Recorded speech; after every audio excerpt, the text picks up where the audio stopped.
back in Maccabees, the second Maccabees for this evening then. Hallelujah. We're giving everyone a good understanding of the books in case you run across someone who's an advocate of the books and you know something about them. It's one thing just to be anti-something. It's one thing to know what you're against. So Amen. a lot of people are anti the Apocrypha because they're anti the Roman Church. But a lot of people don't know anything about the Apocrypha. They've never even read it themselves. So we're doing ourselves a favor by getting into it. So I trust you've got the Apocrypha with you again tonight. You can open up to 2 Maccabees.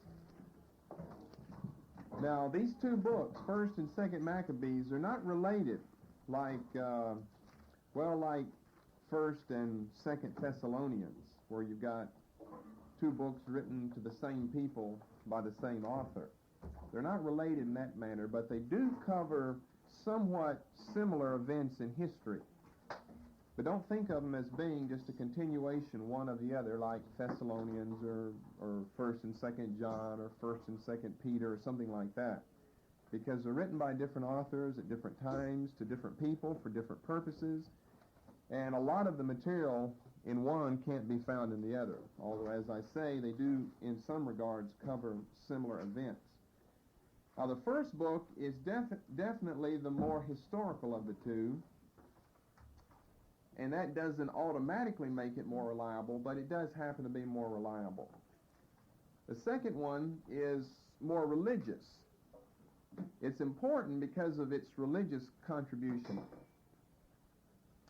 to Christianity through the Roman Church, as we'll see, probably not tonight, probably in the next study when we look at some of the shortcomings, or I shouldn't say it that way, that's too easy, some of the lies and deceptions and perversions of 2nd Maccabees. And so whenever you've got someone who's writing history, but writing it from a religious point of view and they're not inspired, like Moses or Joshua or something like that, or Samuel, then probably their point is they're wanting to slip in a lot of religious ideas, idiosyncratic religious ideas, which is pretty much what this author is trying to do.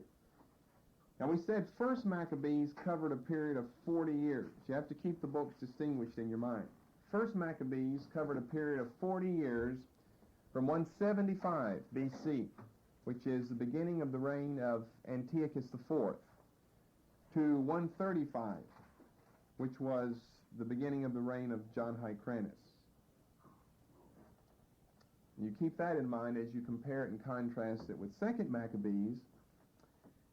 I'm going to give you two different dates. It's hard to pick. You know, whenever we were studying the Old Testament, you just kind of have some intuition about things. You've got a lot of reliable Jewish history about the authorship of books like 1st and 2nd Kings and so forth.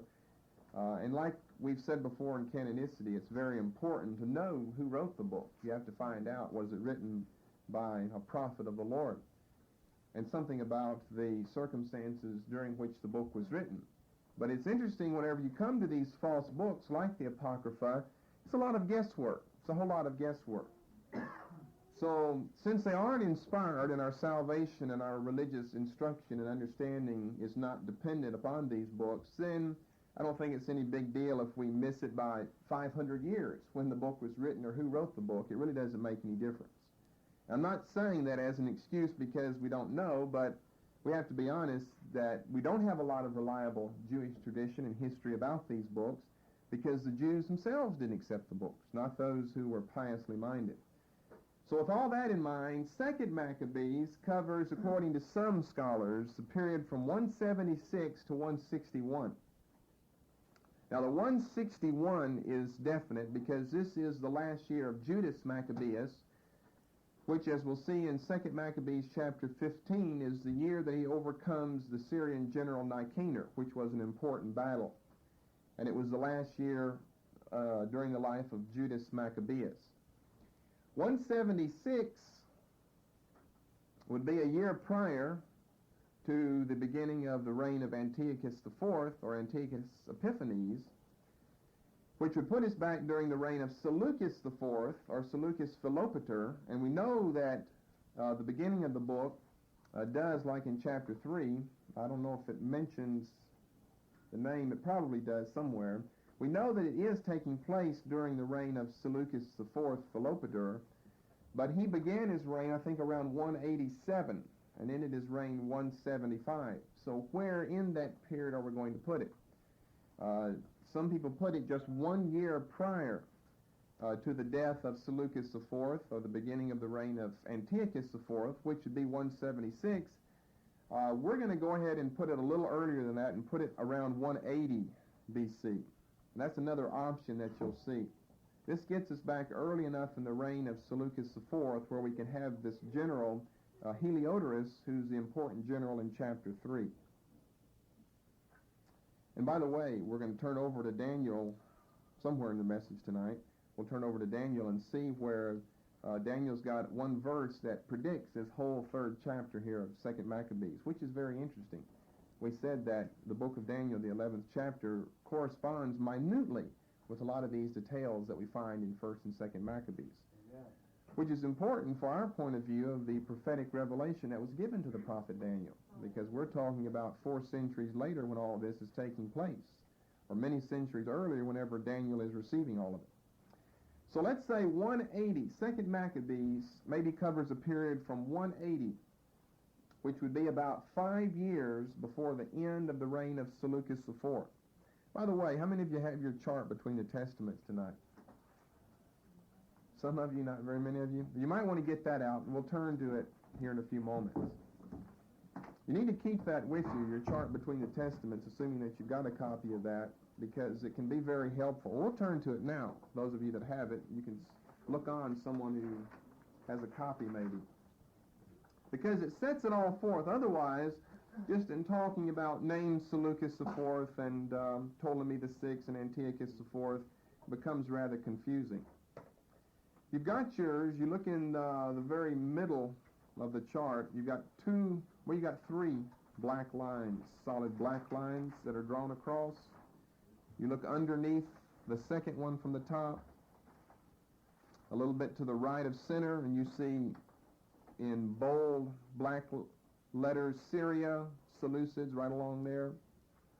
If you drop down straight underneath that, you go all the way down to the line of the Seleucid kings, you see Seleucus IV Philopator. You see that he starts his reign around 187. It goes down to 175, so you can kind of find where 180 would be according to the timeline, and that would be around the beginning of the time for the contents in 2nd Maccabees. And you see Antiochus picks up 175 down to 164. You can look up above that and you see Judas, Jonathan, Simon. You see the Maccabean family. So it's all set forth there for you on this chart. It's a lot easier to see when you open that up rather than try to jump through your mind with these different names. And we'll come back to that again. So keep that with you. You ought to come with your ammunition all the time. You can't ever tell what we're going to be on. That's why you need prosperity briefcases, brothers, to just pack it full. Bring all your reference books, different versions of the Bible, stick an apocrypha in there, crucifix, rosary, whatever will fit in there. Well, make sure you've got all of your ammunition. But you know, a number of years ago, we ordered all those charts. You ought to keep all those charts along with you.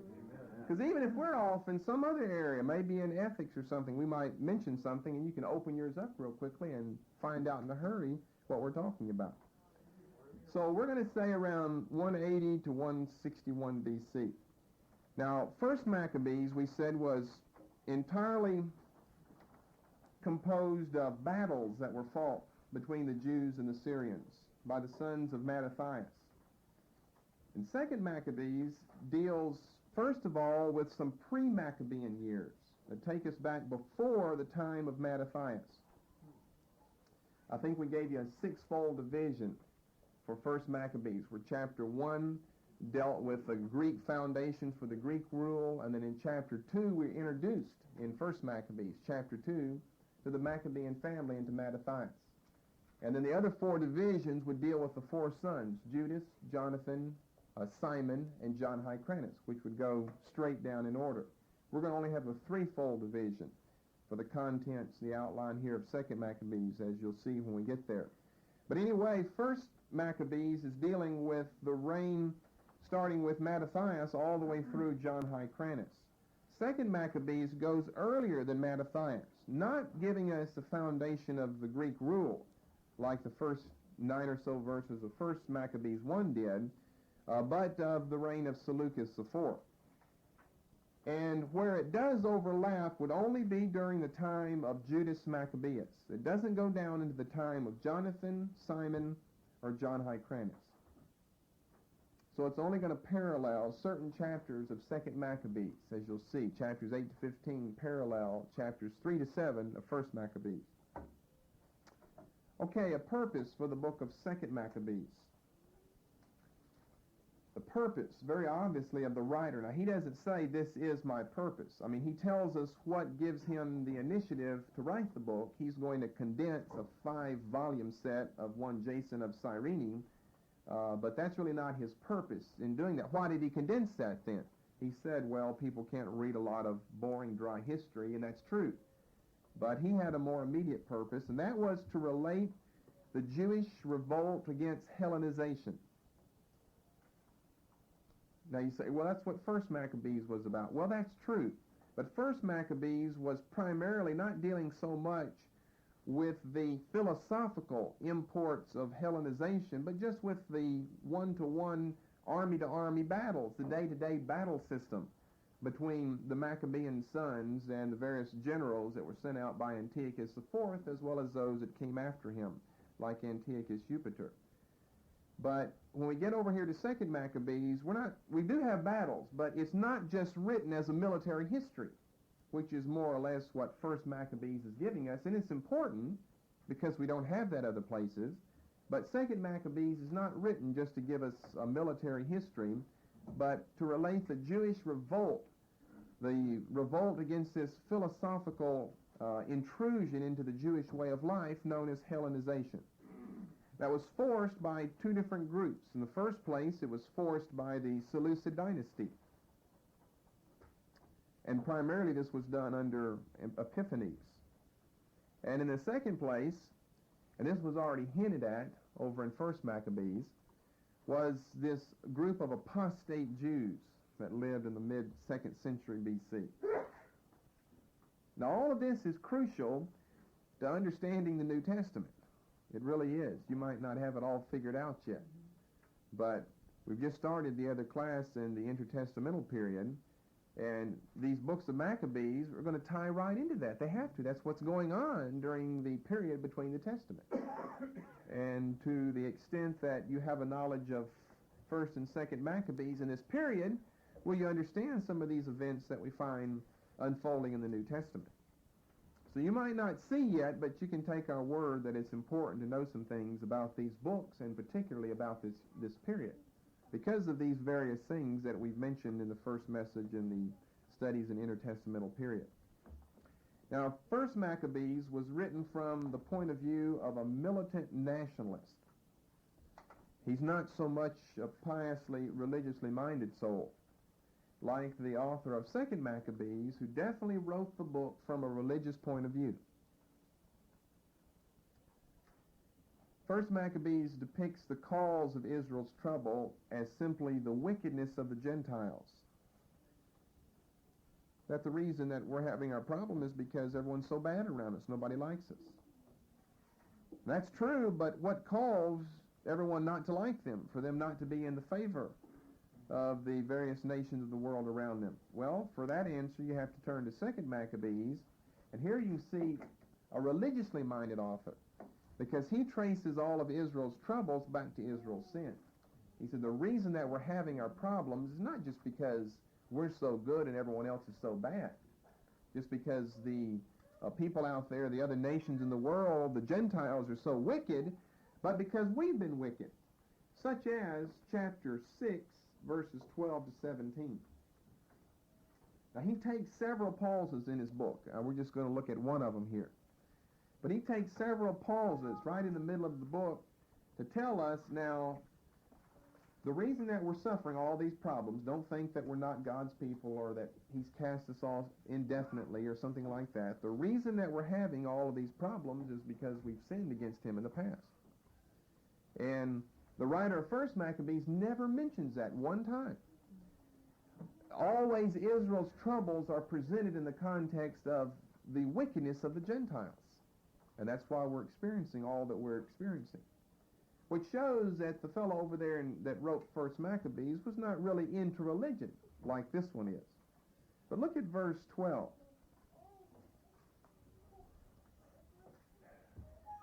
Now, I don't want to read the verses before because we'll probably come to that later on. But he's been relating a lot of the atrocities that have been going on with regard to Israel at this time. And so look what he says in verse 12. Now I beg my readers not to be disheartened by these calamities, but to reflect that such penalties were inflicted for the discipline of our race and not for its destruction. It is a sign of great kindness that acts of impiety should not be let alone for long, but meet their due recompense at once. The Lord did not see fit to deal with us as he does with the other nations. With them he patiently holds in his hand until they've reached the full extent of their sins. But upon us he inflicted retribution before our sins reached their height. So he never withdraws his mercy from us. Though he disciplines his people by calamity, he never deserts them. Let it be enough for me to have recalled this truth. After this short digression, I must continue with my story. You see, he took a noted pause right there on purpose. He took that pause to explain, I don't think that God's given up on us.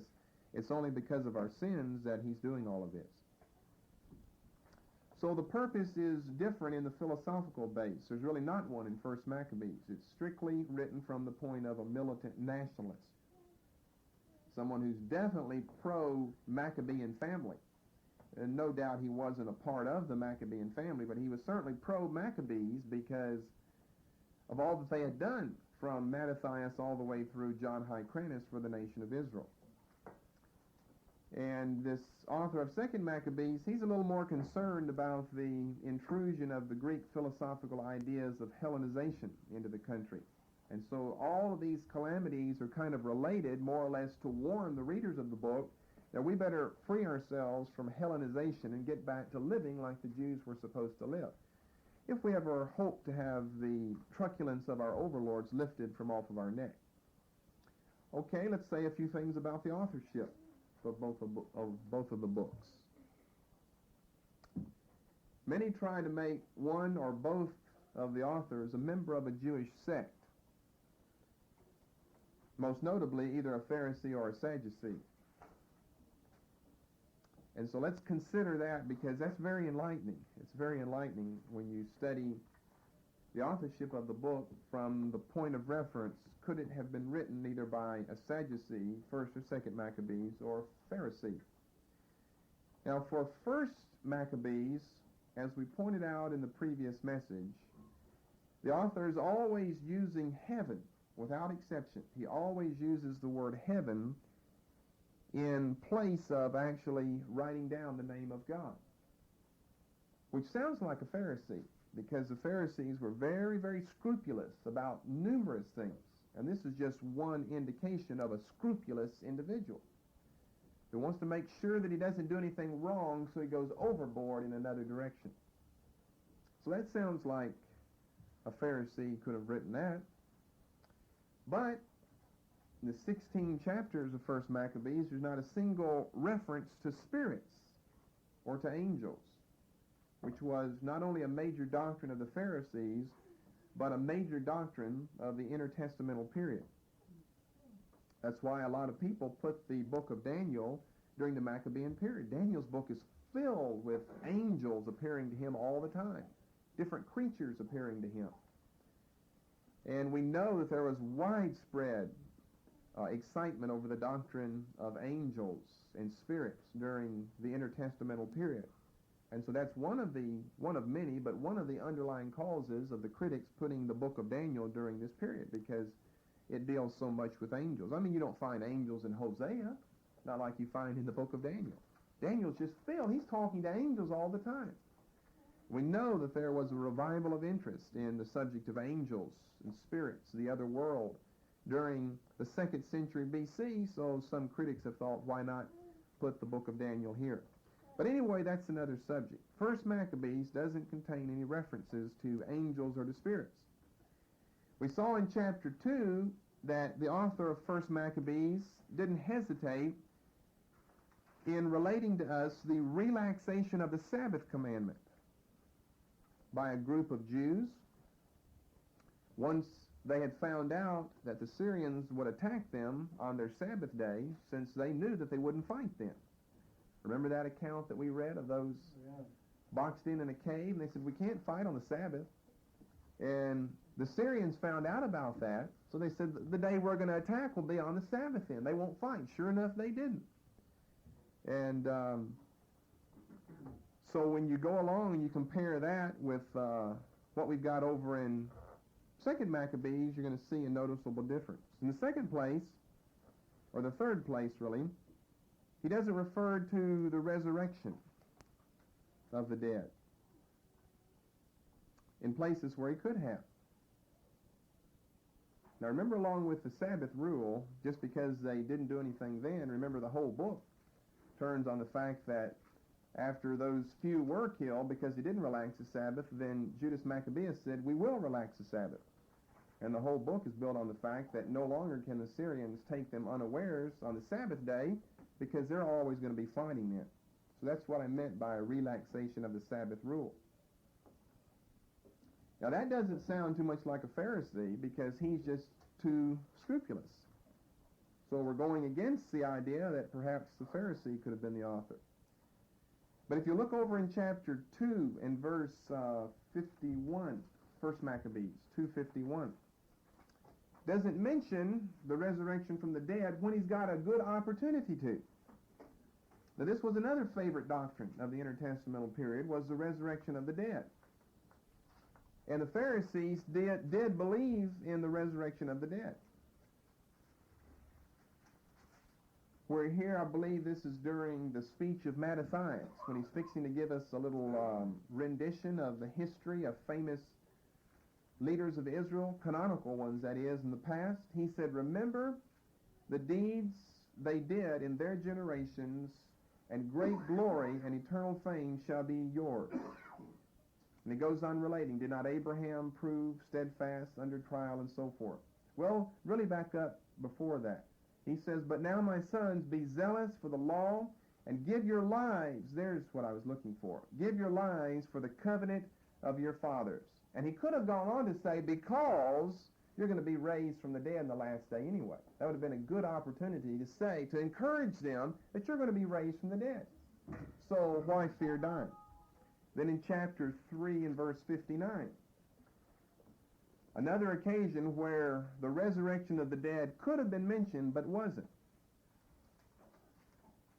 We cover these various things to try to find out, was he a Pharisee or was he a Sadducee? And you have to know something about the Pharisees and the Sadducees yourself to know which one of them held which of these doctrines. Who would relax the Sabbath if one of them would? Who would put heaven in there instead of God if one of them would? Who would mention resurrection of dead if one of them would? Who would mention angels, spirits, if one of them would? Well, if you don't know, we'll show you in a verse in the New Testament in a moment. Better die fighting than look on while calamity overwhelms our people and the holy place. But it will be as heaven wills. Well, he could have said it's better to die fighting because you'll be raised anyway. So a conspicuous absence of the encouragement to the people that you're going to be raised in the last day resurrection. So with those things in mind, sounds like a Sadducee, because they didn't believe in these things. And so I guess really you've got both guesses, but more often than not the guess is that the author of 1 Maccabees was a Sadducee. But I don't think either one of those is true, and we've been pointing out why. It's because the book is a nationalistic book. It's not a religious one. It doesn't read, definitely it doesn't read like it could have been written by a Pharisee. He would have slipped in different little ideas, but so would a Sadducee. Would have put in his own religious ideas about different things. And yet we just don't find religious ideas stuck in there. except whenever the need arises just for it to occur, and there it is. So probably it was just a pious militant nationalists, and it wasn't either. With that behind us, what about 2nd Maccabees, though? Now, in 2nd Maccabees, if you've already read it, you notice that the author of 2nd Maccabees uses heaven also. But what does he use more often than heaven? God. He mentions the name of God throughout the book. Chapter 1, verse 2. Down in verse 8. Only occasionally does the author of 2nd Maccabees substitute heaven for the name of God. More times than not, you're going to find just the name of God, the Lord. I think one time he even calls him the King of Kings. Later on in the book, I believe that's here. We'll see if it comes up later on. So he's not afraid to just give us the name of God. And that, some people would say, would not sound like a Sadducee because they were so scrupulous. But it is filled with references to angels and other various creatures, apparitions that appear in the book. That's one of the most notable things about 2nd Maccabees, is that it's built on a framework of what we can call apparitions. I want to show you several of these from the beginning right to the end. Starting in chapter 2. Chapter 2 and verse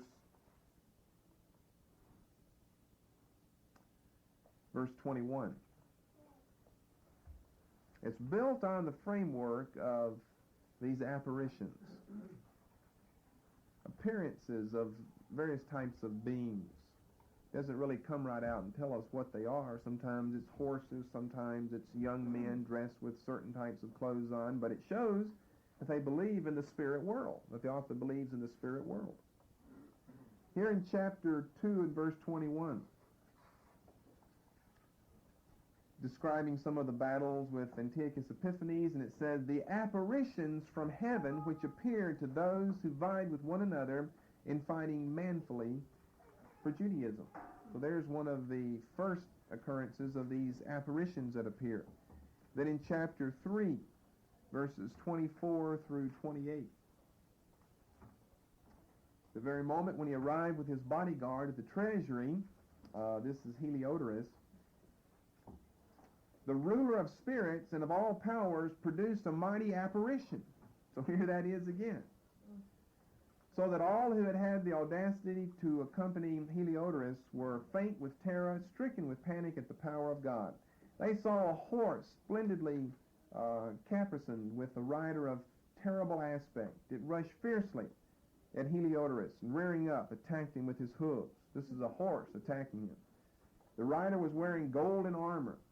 There also appeared to Heliodorus 2 young men of surpassing strength and glorious beauty, splendidly dressed. They stood on either side of him and scourged him, raining ceaseless blows upon him. They just beat him to a pulp until he finally fell to the ground.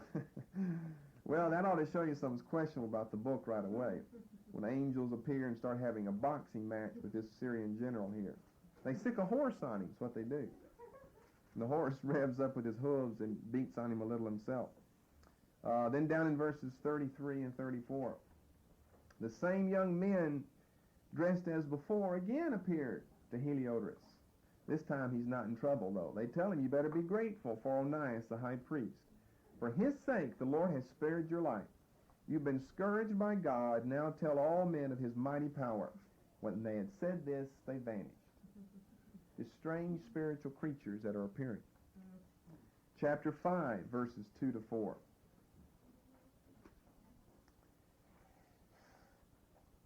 Apparitions were seen in the sky all over Jerusalem for 40 days, galloping horsemen in golden armor, companies of spearmen standing to arms, swords unsheathed, cavalry divisions in battle order. Charges and countercharges were made on each side, shields were shaken, spears massed, javelins hurled, breastplates and golden ornaments of every kind shone brightly. All men prayed that this apparition might portend good.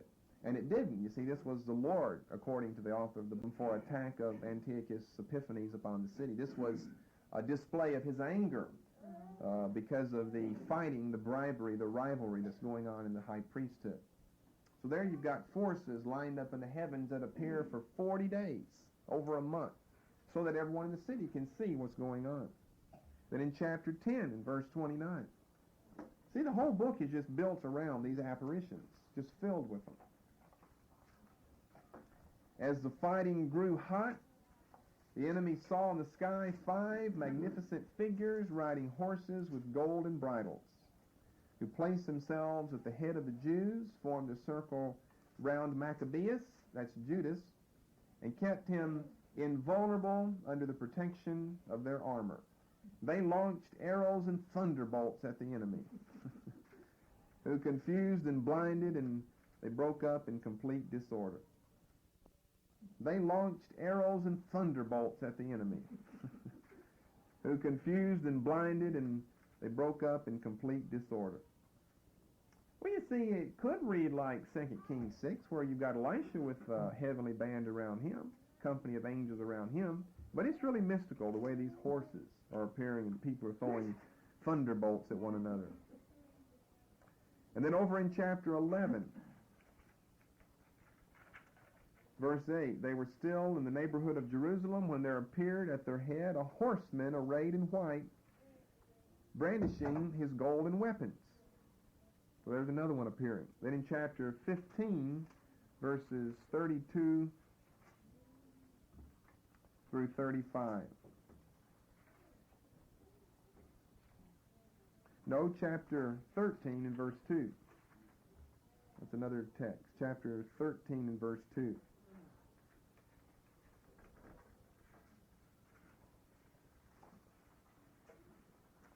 Information reached Judas and his men that Antiochus Jupiter was advancing on Judea with a large army. He was accompanied by Lysias, his guardian and vice-regent, bringing in addition a Greek force consisting of 110,000 infantry, 5,300. That's not what I want either. However, the king, well, that's getting ahead of myself. Well, I must have jotted down the wrong passage, but I think the other ones ought to be enough, that we've got apparitions of, we don't know exactly what they are. Of course, what they're meant to be would be angels that are appearing here. These are angels, and for the most part, they're coming to help. Only in one occasion, back over there in chapter 4, and you have to interpret that properly. Can you find a passage that maybe they're sent more as a warning than they are sent to help? Another thing that we see is the resurrection of the dead. Chapter 12 and verse 43. And then all of chapter 7. A whole 7th chapter. Now, the 7th chapter is probably the most famous chapter in 2 Maccabees, maybe in all of the Apocrypha. We're not going to take time to look at it right now. But if you'll turn over to the New Testament, to Acts chapter 23, we can look at one interesting verse in light of these various apparitions that appear and the discussion of the resurrection of the dead and so forth, to find out who might have been the author of 2 Maccabees.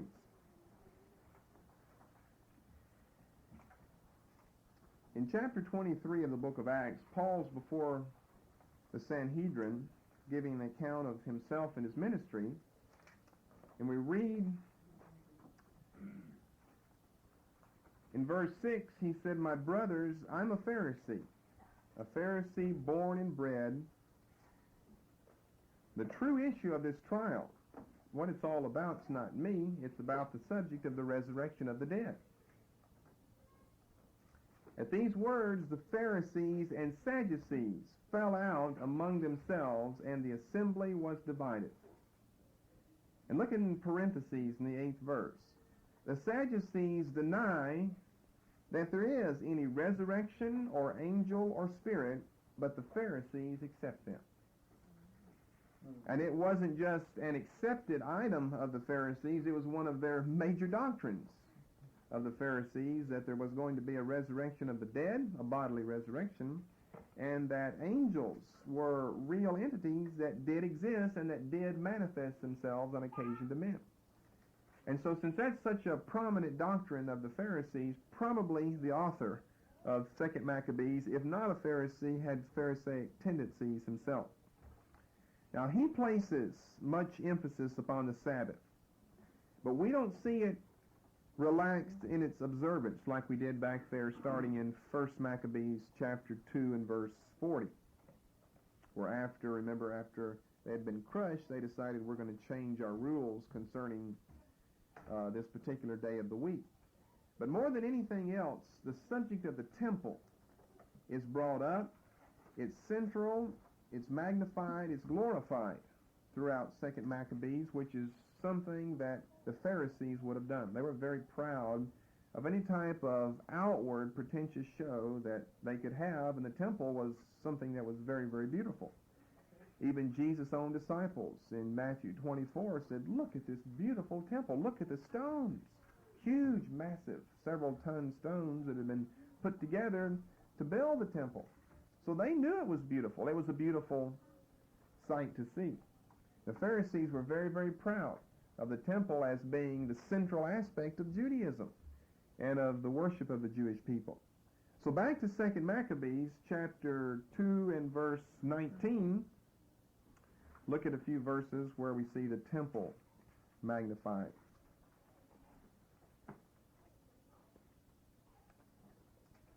In 5 books, Jason of Cyrene has set out the history of Judas Maccabeus and his brothers, the purification of the great temple, the dedication of the altar. Well, of course, that was mentioned back in the 1st book, but he's going to be covering this subject a lot. Then in the same chapter, verse 22, he says, this is what he calls it, they restored the world-renowned temple and freed the city of Jerusalem. So you see an emphasis upon it. Chapter 3 and verse 12. He talks about the sanctity of the place, the dignity of this world, there he goes again, this world-famous temple. Then in chapter 5, verses 15 through 21, he deals a lot with the subject of the temple. Then in chapter 14 and verse 31,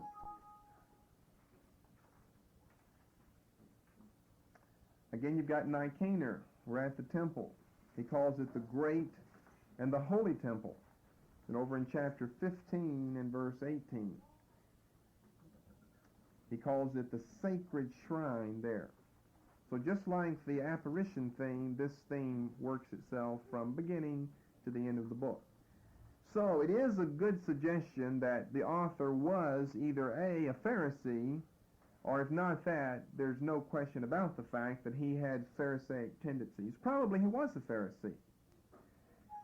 He was a bad Pharisee because he was a Hellenistic Pharisee, and Pharisees, for the most part, weren't Hellenistic. If anyone was a Hellenist, it was a Sadducee, and not a Pharisee. So he's really a contradiction in himself, to be a Pharisee and to be a Hellenist at the same time.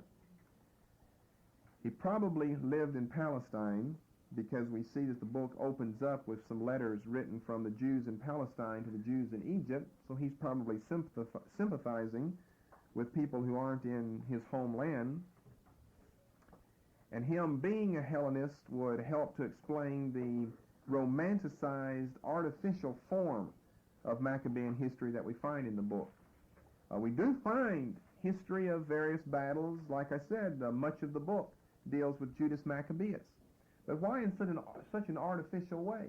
It's such a romantic form, always referring to this temple as this world-renowned temple. You can see someone who's really attached to various things. And that would kind of be like a Hellenist, because that's the philosophy that was inculcated by the Greeks whenever they took over Palestine. A date for the book, that's hard to press one way or the other. It probably ranges somewhere from 50 BC to 50 AD. You remember the date of 1st Maccabees? That was around 100 BC. But 2nd Maccabees, probably somewhere from 50 BC to 50 AD. It originally was written in Greek. It's filled with Greek idioms. There's hardly a Hebraism anywhere in the book. which is just the opposite from First Maccabees, which was probably written in Hebrew. And it being written in Greek was one of the very things that would automatically rule it out of consideration for canonization in the Old Testament. It wasn't written in the official language of the Jews. So there's the thing or two about the authorship of the book. Probably written by a bad Pharisee. And by bad we mean he had Hellenistic tendencies. Very piously minded, wanted to make sure that certain things were stressed, like the resurrection of the dead. I said before chapter 7, the whole chapter deals with this famous mother and her sons who are all martyred for the faith. And the promise to all of them is you're going to be raised from the dead. And that's what the whole chapter is about. It's been made famous in writing since that time. Wants to let us know about this beautiful temple that exists, which did exist at the time. It had to be rededicated, reconsecrated after it was profaned by Antiochus IV. Wants us to know about apparitions for sure, because apparitions appear throughout. But more than anything, he wants to glorify the temple itself. And this is what we find throughout the book. Now, in the next place, I want to give you some things concerning an outline of 2nd Maccabees. The outlines generally help make the book a little easier, not only to understand, but just plain to read, when you know where you're going in the book. So as we did with 1st Maccabees, we'll give you an outline, and as we go along, we'll be looking at various passages in the outline. Now, I said that 1st Maccabees had around 6 divisions. 2nd Maccabees is going to have just half of that, 3 divisions. We'll start off with chapters 1 and 2, which give us the introduction, a threefold introduction. What do I mean by that? Well, let's go over and look. From chapter 1 and verse 1 down to verse 9, maybe you haven't picked this out in reading it, but what we have here is a letter. Very strange. Well, it's a strange letter, but not as strange as the second one. But here we have a letter that's written by the Jews in Palestine to the Jews in Egypt. You see, it starts off, the very first verse of the book. To our Jewish kinsmen in Egypt, the Jews who are in Jerusalem and those in the country of Judea send brotherly greeting. So from verse 1 through verse 9, we have the first letter. It claims to have been written in the year 124 B.C., but there's just no way you can trust any of the dates like that. Now, the dates for the history of the warfare are fairly reliable, but not when this so-called epistle was written. Then from chapter 1 and verse 10 through chapter 2 and verse 18, so it kind of stops right in the middle of chapter 2, we have the second letter. Again, written by the Jews in Palestine to the Jews in Egypt.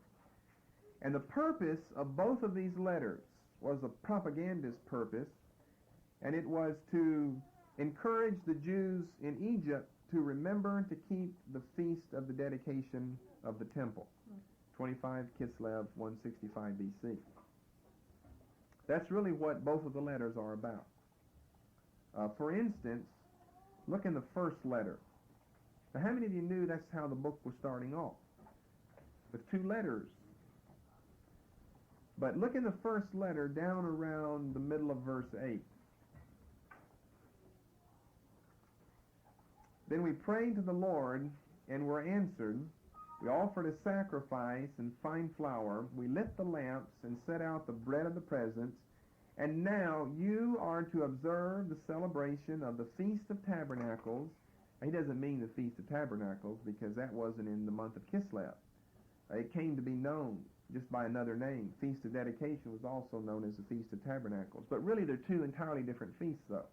The Feast of Tabernacles was a canonical feast based in the Old Testament. But he calls it, anyway, the Feast of Tabernacles in the month of Kislev.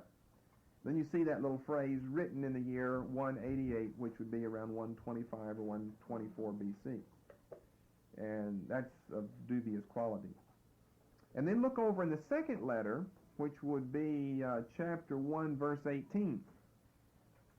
Now here are these Palestinian Jews writing. They say, "We are about to celebrate the purification of the temple on the 25th of Kislev, and think it's right to inform you so that you also, for your part, may celebrate a Feast of Tabernacles," which, by the way, proves right there that in this book, when he says Feast of Tabernacles, he means the Feast of the Rededication of the Temple, "in honor of the fire which appeared when Nehemiah offered sacrifices after he had built the temple and the altar."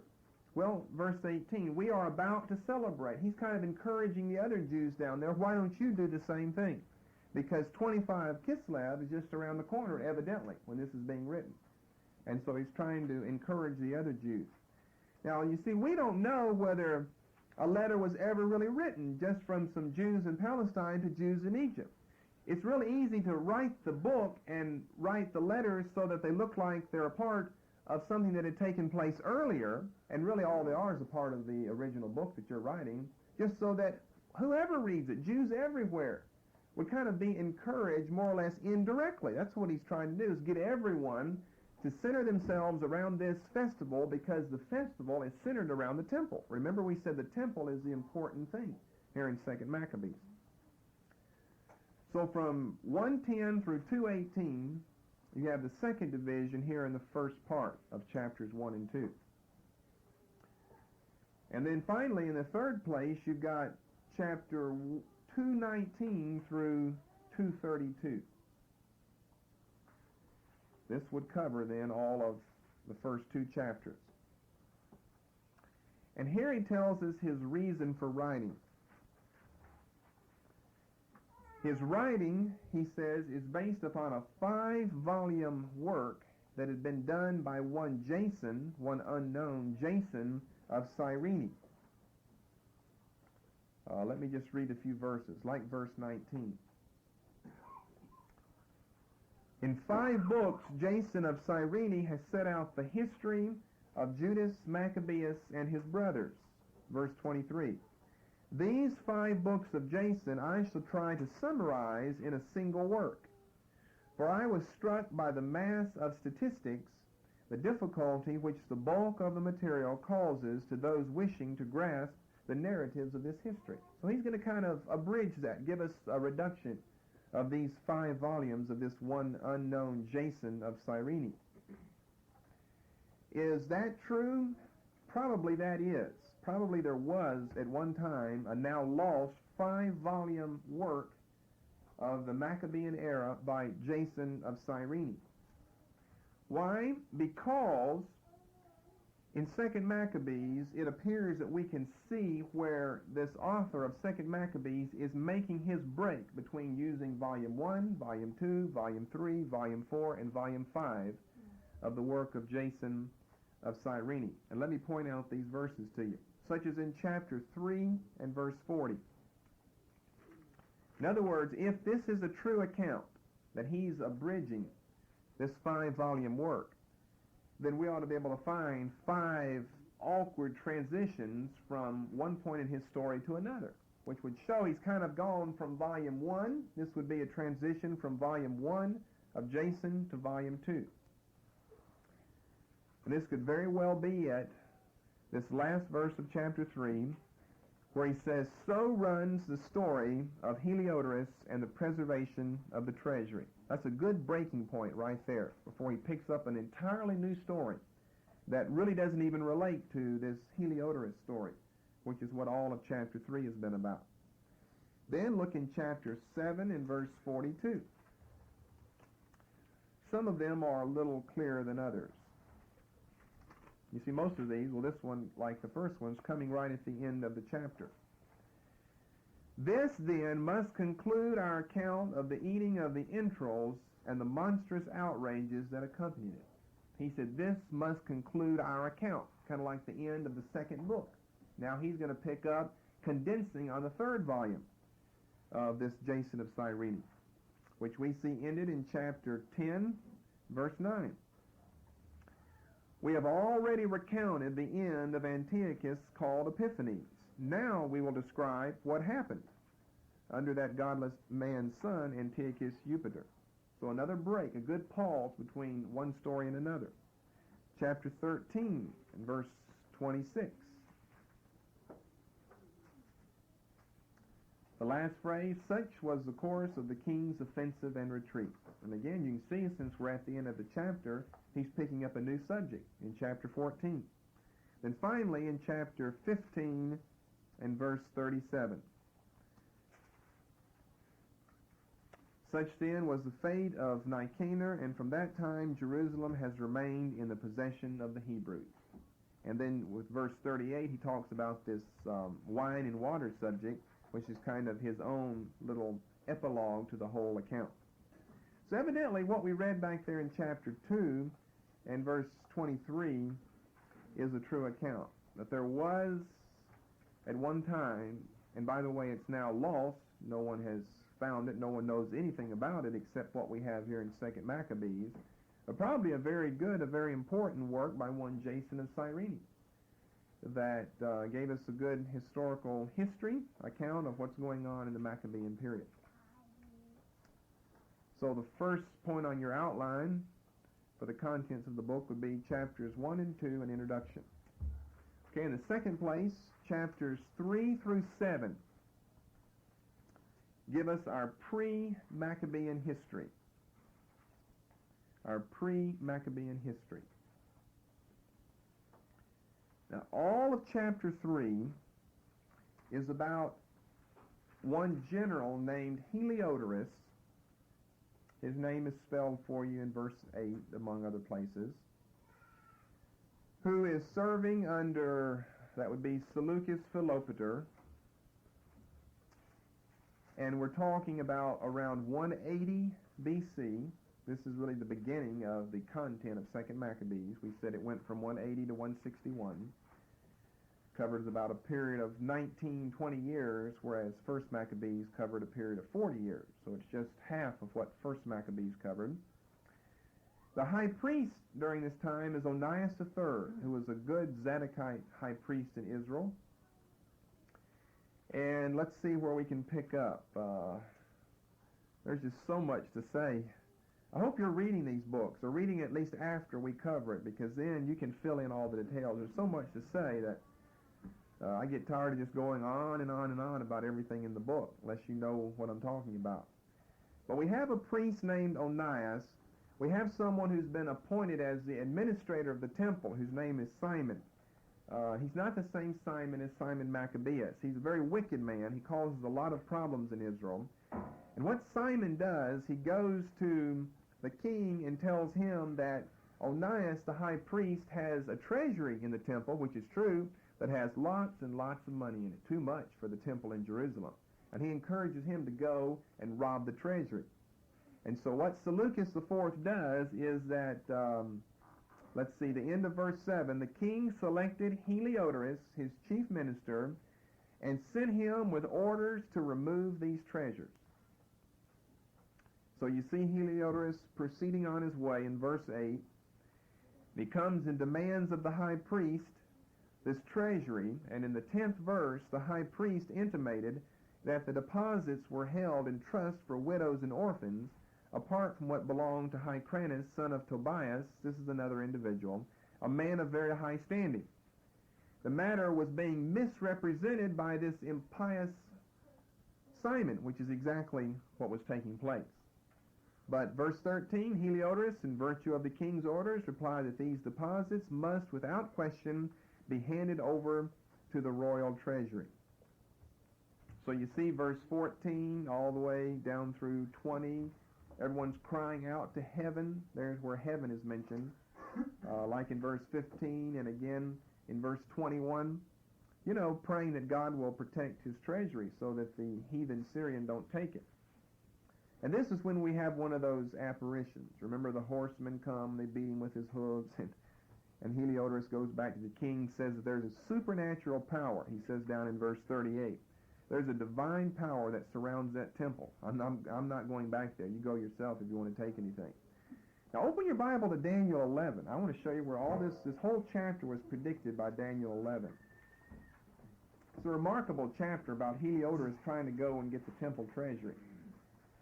Daniel 11 in verse 20 is talking about a lot of things, but one of the things that it does include because this was just the nature of Seleucus Philopater, was to be one who always was trying to take a lot of money from other people. And so this is probably Second Maccabees, since we know this is talking about Seleucus Philopater, then it's a fulfillment of Daniel 11 in verse 20. Then shall stand up in his place a raiser of taxes. Well, that's one who's trying to get money from people. He's trying to take all the treasury money from the temple. Who is this raiser of taxes? Well, his name is Seleucus IV Philopater, 187 BC.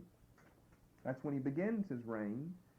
The date for chapter 3 of 2 Maccabees would be around 180 BC. In the glory of the kingdom, but within a few days he shall be destroyed, neither in anger nor in battle. Different type of death than maybe someone like Antiochus IV, comparison to Seleucus IV. So there's a tidbit of information about Daniel 11 and verse 20. In chapter 4 of 2 Maccabees, we've got the rivalry of the high priesthood between Jason, who, although he's not a very good man, he's in legitimate line because he's a relative of Onias III, between Jason and Menelaus. Now, if you got your chart, open that up again to the high priests, which are found on that gray bar that runs right through the middle. You go over there around 190 BC, you see Onias III. You go down to 174 and you see the name Jason. By the way, Jason and Onias were brothers. And then you see a little pause there, 171, Menelaus. This is what all of chapter 4 is about, this little pause, 171, this fight of bribery and trickery and deceit between Jason and Menelaus in gaining the high priesthood. Then you see it's Jason again, then we go on to this Alcimus, who was another bad fellow. Onias III was good. Once you get beyond him, you've got nothing but corrupt individuals. So the first thing that we have in chapter 4 is that Jason takes the high priesthood away from his brother Onias III, which is set forth all in verse 7. When Seleucus was dead and had been succeeded by Antiochus, known as Epiphanes, Jason, Onias' brother, obtained the high priesthood by corrupt means. Why? He outbribed Onias III, who didn't even offer a bribe, but he offered more money. He offered money, if you'll let me be the high priest. Verse 10, the king agreed, and as soon as he had seized the high priesthood, Jason made the Jews conform to the Greek way of life. A wicked, wicked high priest.